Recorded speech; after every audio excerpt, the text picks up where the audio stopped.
মৃত্যু এমন এক চিরন্তন সত্য যাকে কেউই অস্বীকার করতে পারে না। হিন্দু ধর্মের মৃত্যুর পর স্বর্গ ও নরকের ধারণা প্রচলিত আছে। পুরাণ অনুযায়ী যে মানুষ সৎকর্ম করে তার প্রাণ হরণ করতে দেবদূতরা আসে এবং তাকে স্বর্গে নিয়ে যায়। আর যে ব্যক্তি সারা জীবন অসৎ কর্মে লিপ্ত থাকে তার প্রাণ হরণ করতে যমদূতরা আসে এবং তাকে নরকে নিয়ে যায়। তবে তার আগে সেই জীবাত্মাকে যমলোকে নিয়ে যাওয়া হয়, যেখানে যমরাজ তার পাপের ভিত্তিতে তাকে শাস্তি প্রদান করেন। গরুড় পুরাণে বিস্তারিতভাবে বর্ণনা করা হয়েছে যে মৃত্যুর পর জীবাত্মা কিভাবে যমলোক পর্যন্ত যাত্রা করে। এই পুরাণে এটাও বলা হয়েছে যে মানুষের প্রাণ কিভাবে দেহ থেকে বেরিয়ে যায় এবং কিভাবে পিণ্ডদান প্রাপ্ত হয়েছে প্রেতরূপ ধারণ করে। গরুড় পুরাণ অনুযায়ী যে মানুষের মৃত্যু আসন্ন হয় সে কথা বলতে চাইলেও কথা বলতে পারে না। অন্তিম সময়ে তার মধ্যে দিব্যদৃষ্টি জন্ম নেয় এবং সে সমগ্র সংসারকে একরূপ বলে অনুভব করতে শুরু করে। তার সমস্ত ইন্দ্রিয় শক্তি নষ্ট হয়ে যায় এবং সে জড় অবস্থায় পৌঁছে যায়, অর্থাৎ নড়াচড়া করতে সম্পূর্ণরূপে অক্ষম হয়ে পড়ে।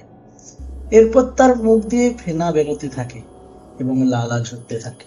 পাপী পুরুষের প্রাণ নিচের পথ দিয়ে দেহত্যাগ করে। সেই সময় দুই যমদূত উপস্থিত হয়। তারা অত্যন্ত ভয়ঙ্কর, ক্রোধে জ্বলন্ত দৃষ্টি সম্পন্ন এবং পাষণ্ড ধারণকারী নগ্ন অবস্থায় থাকে। তারা দাঁত দিয়ে কাট কাট শব্দ করতে থাকে। যমদূতদের চুল কাকের মতো কালো হয়, তাদের মুখ বেঁকে চুরে থাকে এবং তাদের নখই তাদের অস্ত্র। এমন ভয়ঙ্কর যমরাজের দূতদের দেখে জীব ভয়ে আতঙ্কিত হয়ে মলমূত্র ত্যাগ করতে শুরু করে। সেই সময় দেহ থেকে অঙ্গুষ্ঠ মাত্র এক জীবাত্মা হা হা শব্দ করতে করতে বেরিয়ে আসে, যাতে যমদূতরা ধরে ফেলে। যমরাজেরা দূতেরা সেই ভোগকারী দেহটিকে ধরে গলায় বাঁশ বেঁধে ঠিক সেই মুহূর্তেই যমলোকে নিয়ে যায়, যেমন রাজ্যের সৈন্যরা দণ্ডযোগ্য অপরাধীকে ধরে নিয়ে যায়। সেই পাপী জীবাত্মা পথে ক্লান্ত হয়ে পড়লেও যমদূতরা তাকে ভয় দেখাতে থাকে এবং বারবার নরকের যন্ত্রণার কথা শুনিয়ে আতঙ্কিত করে তোলে। যমদূতদের এমন ভয়ঙ্কর কথা শুনে পাপাত্মা জোরে জোরে কাঁদতে শুরু করে, কিন্তু যমদূতরা তার প্রতি একটুও দয়া প্রদর্শন করে না। এরপর অঙ্গুষ্ঠ মাত্র সেই ভোগকারী দেহটি যমদূতদের ভয়ে কাঁপতে কাঁপতে কুকুরের কামড়ে যন্ত্রণা কাতর হয়ে নিজের করা পাপগুলোর কথা স্মরণ করতে করতে এগিয়ে চলে। আগুনের মতো গরম বাতাস ও দগ্ধ করা উত্তপ্ত বালুর উপর দিয়ে সে জীবার হাঁটতে পারে না। ক্ষুধা ও তৃষ্ণায় সে অত্যন্ত ব্যাকুল হয়ে ওঠে। তখন যমদূতরা তার পিঠে চাবুক মারতে মারতে তাকে সামনে এগিয়ে নিয়ে যায়। সেই জীব বারবার মাটিতে লুটিয়ে পড়ে ও অজ্ঞান হয়ে যায়, আবার উঠে দাঁড়িয়ে চলতে শুরু করে। এভাবেই যমদূতরা সেই পাপী আত্মাকে অন্ধকারময় পথ দিয়ে যমলোকে। গরুড় পুরাণ অনুযায়ী যমলোকের দূরত্ব ৯৯,০০০ যোজন।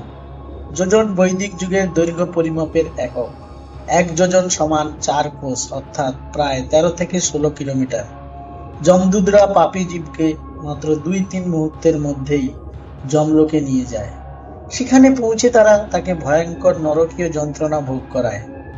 এই যন্ত্রণাগুলি প্রত্যক্ষ করার পর যমরাজের আদেশে যমদূতরা সেই জীবাত্মাকে আকাশপথে অল্প সময়ের মধ্যেই আবার তার নিজের ঘরে নিয়ে আসে।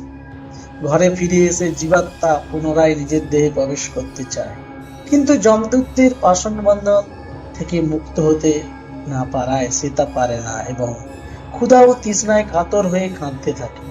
পুত্রাদি যে পিণ্ডদান করে কিংবা অন্তিম সময়ে যে দান দেয়া হয় তাতেও সেই জীবের তৃপ্তি হয় না, কারণ পাপী পুরুষেরা দান বা শ্রদ্ধার মাধ্যমে তৃপ্তি লাভ করে না।